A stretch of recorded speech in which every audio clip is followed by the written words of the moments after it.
చర్చ అంతా ఏంటంటే అధ్యక్ష, ఈ రాష్ట్రము కృష్ణా నదిపై ఉన్నటువంటి ప్రాజెక్టుని కేఆర్ఎంబీకి ఒప్పజెప్పడానికి ప్రస్తుత ప్రభుత్వం ఒప్పుకుంది, మేము ఒప్పుకోలేదు. కాబట్టి మేము చాలా బాగా గొప్ప చేసాం రాష్ట్రాన్ని, మీరు నష్టం చేస్తున్నారని చెప్తున్నారు. మనం ఇప్పుడున్నటువంటి ముఖ్యమంత్రి గారు రేవంత్ రెడ్డి గారు, నీటిపారుదల శాఖ మంత్రులు ఉత్తమ్ కుమార్ రెడ్డి గారు చాలా స్పష్టంగా చెప్తున్నారు, మేము ఎట్టి పరిస్థితుల్లో అట్లా ఒప్పుకోలేదు, ఒప్పుకోము, కాబట్టి మేము తీర్మానం పెడుతున్నామని కూడా చాలా స్పష్టంగా చెప్పారు. మీరేమో మేము అట్లా అనలేదని అంటున్నారు. మరి మీ శాఖలో సీఎం గారి దగ్గర ఉన్నటువంటి సెక్రటరీ గారు, ఇరిగేషన్ సంబంధించినటువంటి సెక్రటరీ గారు స్మితా సబర్వాల్ గారు, వారు ఒక లెటర్ రాశారు. అదే అన్న, అసలు మొత్తం అదే కదా క్రక్స్ ఆఫ్ ది మొత్తం ఇష్యూ అంతా అదే. ఇంక మిగతా ఆ లెటర్ ఏంటి? You are also aware of the fact that both the states have agreed in principle to hand over the control of common projects of Srisailam and NSP in terms of gazetted notification dated 15/7/2020. ఆ letter ఎప్పుడు రాశారు అధ్యక్ష? ఎప్పుడు రాశారు? First December 2023. ఆ రోజు ముఖ్యమంత్రి గారు వీరు మంత్రి గారు, వారు సెక్రటరీ గారు ఇరిగేషన్. ఇంకేముంది అసలు? మీరే లెటర్ రాసి ఇంత స్పష్టంగా ఇంకా మేము చేయలేదు అంటున్నారు. మీరు ఈ లెటర్ మీ సెక్రటరీ గారు రాసిందా కాదా చెప్పండి. స్మితా సబర్వాల్ గారు రాసిన లెటరా కాదా ఇది? అప్పుడు ఇరిగేషన్ సెక్రటరీగా ఉన్నారా లేరా? సీఎం గారు ఆఫీస్లో ఉన్నారా లేదా? ఆ లెటర్లో మీకు తెలుసు కదా, మేము ఒప్పుకున్నాము ఇవ్వటానికి, మీ అందరికి తెలిసిందే కదా, ఆ రాష్ట్రం ఈ రాష్ట్రం ఇద్దరం కలిసి ఒప్పుకున్నాము అని చాలా స్పష్టంగా రాసిన తర్వాత ఇంకా మళ్ళీ మేము చేయలేదని మాట్లాడతారు ఏంటండి? దీని మీద మాట్లాడండి. దీని ముందు అసలు ఇది చెప్పండి. ఇది వదిలేసి ఇంకా మిగతా అన్ని ఏదో మాట్లాడతారు.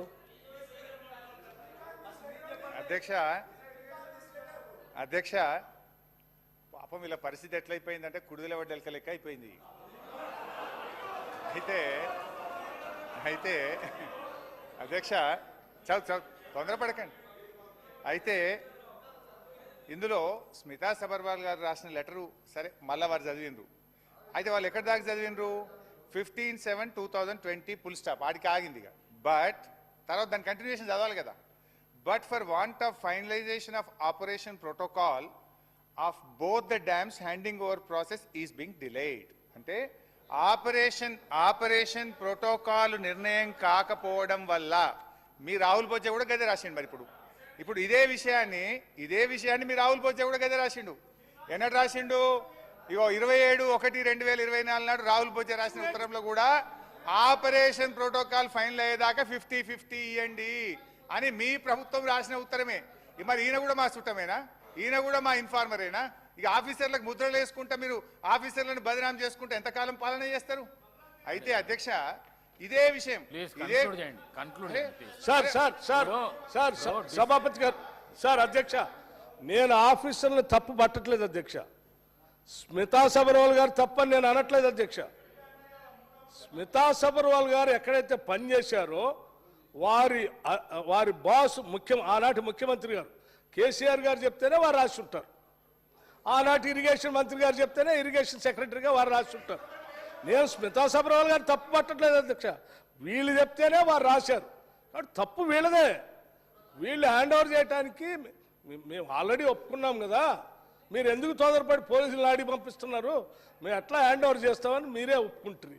ఒప్పుకొని మళ్ళీ అధికారులు తప్పు పట్టామంటారు. మేము తప్పు హరీష్ రావు గారు ప్లీజ్ సార్. మరి కన్క్లూడ్ చేయండి. అరే తాపకు ఒకసారి లేస్తే నేనేం చేయాలి సార్? అంటే క్లారిఫికేషన్ ఇవ్వాలన్నా వద్దా? సభకు సంబంధం లేని గౌరవనీయులు మా బట్టన్న స్మితా సబర్వాల్ గారు ఇచ్చేస్తున్నాను ఎక్కడ చెప్పలే. But for want of finalisation of operation protocol of both the dams handing over process is being delayed. ఇదే విషయాన్ని రాహుల్ బొజ్జా గారు చెప్పారు. Let me read out Rahul Bojja. Speaker sir, గౌరవ ముఖ్యమంత్రి హరీష్ రావు గారు ఎన్నిసార్లు చదివినా నేను ఒక్కటే మాట చెప్పదలుచుకున్నా. డిలేకి తేడా ఉంది. ఒకవేళ ఇంగ్లీష్ వీరికి రాకపోతే వెనకాల ఒక ఆయన ఇంగ్లీష్ షానొచ్చు అనేట ఆయన ఉన్నాడు, ఆయనను అడుగుండ్రి. సింపుల్గా దీంట్లో ఏంది? You are also aware of the fact that both the states have agreed in principle to hand over the control of common projects, i.e. Srisailam and NSP ante Nagarjuna Sagar project. In terms of Gazette notification dated 15/7/2021, 15/7/2021 ला ప్రాజెక్టులు ఏవేవి ఎట్లా hand over చేయాలనో complete గా gazette notify చేసింది అధ్యక్ష 15/7/2021. తర్వాత ఏమన్నారు వారు, but for want of finalisation of operational protocol of both dams handing over process being delayed. దీని అర్థము మేము కొన్ని కార్యక్రమాల వల్ల దీన్ని అప్పచెప్పడానికి కొంత ఆలస్యమే అయింది తప్ప మేము దీన్ని ఎక్కడ వ్యతిరేకిస్తలేము. మేము కేఆర్ఎంబికి అప్పచెప్పడానికి సిద్ధంగా ఉన్నాము. ఈ లోపల ఆంధ్రప్రదేశ్ నుంచి వాళ్ళు పోలీసులతో వచ్చి దాన్ని పొజిషన్ తీసుకున్నారు. దీన్ని తక్షణమే మీరు పరిష్కరించండి అని చెప్పి మీరు కేంద్ర ప్రభుత్వానికి లేఖ రాసి డిసెంబర్ 1 నాడు 30 తారీఖు నాడు పోలింగ్ జరిగింది. 3 తారీఖు నాడు ఫలితాలు వచ్చినాయి. 1 తారీఖు డిసెంబర్ నాడు స్పష్టంగా ఆనాటి ముఖ్యమంత్రి మరియు సాగునీటి పారుదల శాఖ మంత్రి కల్వకుంట్ల చంద్రశేఖరరావు గారు వారి ప్రిన్సిపల్ సెక్రటరీ సాగునీటి పారుదల సెక్రటరీగా అఫీషియల్గా వీళ్ళు లెటర్ రాసి ఇన్ని రోజులు ఇన్ని నీతులు చెప్తున్నాడు కదా, ఇన్ని రోజులు మా స్మితా సబర్వాల్ గారు ఈ రకమైన లేఖ రాసిండ్రు, మా ప్రభుత్వ విధానము అని ఎప్పుడైనా చెప్పినా ఈరోజు ఉత్తమ్ కుమార్ రెడ్డి గారి లేఖ తీసుకొచ్చి బయట పెట్టినాక ఇప్పుడు మాట్లాడుతున్నారు ఏంది, అవును మా స్మితా సబర్వాల్ గారు లేఖ రాసిండ్రు, మా ముఖ్యమంత్రి గారి ఆలోచననే ఇది అని.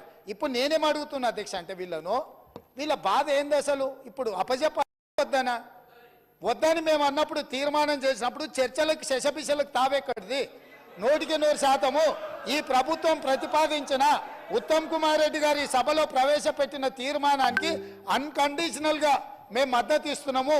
పదండి ఢిల్లీకి పోదాం కొట్లాడదామని వాళ్ళ నోటి నుంచి వస్తలేదు ఎందుకు అధ్యక్ష? అసలు వాళ్ళ నాయకుడు ఎందుకు రాలేదు, ఎందుకు ముఖం చాటేసిండు అంటే ఈ రోజు ఇక్కడికి వస్తే వీళ్ళకి ఎవరికి విలువ లేదు అధ్యక్ష. పార్టీలో వీళ్ళ మాటకు విలువ లేదు, మనుషులకు విలువ లేదు. పార్టీ యజమాని ప్రతిపక్ష నాయకుడు వారు వచ్చి మాట్లాడాలి ఇక్కడ. వారు ఎందుకు ఈరోజు ఇంత ముఖ్యమైన కృష్ణానది జలాలకు సంబంధించి శాశ్వతంగా తెలంగాణ రైతాంగం జీవితాల మీద మరణ శాసనం రాసే పరిస్థితులు ఉత్పన్నమైతే వారు సభలోకి రాకుండా ఈ సభలో జరుగుతున్న చర్చలో వారి అభిప్రాయం చెప్పకుండా వీరు చెప్పే అభిప్రాయానికి ఎలాంటి విలువ లేదు. వీళ్ళు ఎంతసేపు మాట్లాడినా ఈ మాటలకు ఈ చర్చలకు ఏ మాత్రము చట్టబద్ధత లేదు. కాబట్టి ఇప్పటికైనా మీరు వారికి సూచన చేయండి, లేకపోతే సభ వాయిదా వేయండి. చంద్రశేఖరరావు గారిని సభలోకి రమ్మనుండ్రి. చంద్రశేఖరరావు గారు వచ్చినాక, ఎందుకంటే ఈ 10 సంవత్సరాలు జరిగిన పాపాలకు వారు కారణము. పాపాల భైరవుడి సభలోకి వచ్చి చర్చ చేస్తే తప్పకుండా మేమందరం కలిసి సమాధానం చెప్తాం. వారిని సభలోకి రమ్మనుండ్రి, చర్చ చేద్దాం. ఎవరు తప్పు చేసిండ్రు, ఎవరు తెలంగాణకు అన్యాయం చేసిండ్రు, ఎవరు తెలంగాణకు రావాల్సిన కృష్ణానది జలాలలో వాటాలను ఎవరు తెగ నమ్ముకున్నారు, ఎవరు చేపల పులుసుకి అలసిచ్చిండ్రు తెలంగాణ నీళ్ళ దోపిడీకి, వారి సభలోకి రమ్మనుండి. చంద్రశేఖరరావు గారి సభలోకి వస్తే ఎంతసేపైనా మీరు మైక్ ఇవ్వండి అధ్యక్ష. వారికి వీరికి ఏ అధికారము, ఏ హక్కు, ఏ అవకాశం లేదు. కాబట్టి చంద్రశేఖరరావు గారు ఈ సభలోకి వచ్చి వారు మాట్లాడితే ఇక వారు మాట్లాడడానికి ఏమీ లేదు, వారు చెప్తే వినడానికి కూడా ఏమీ లేదు అధ్యక్ష.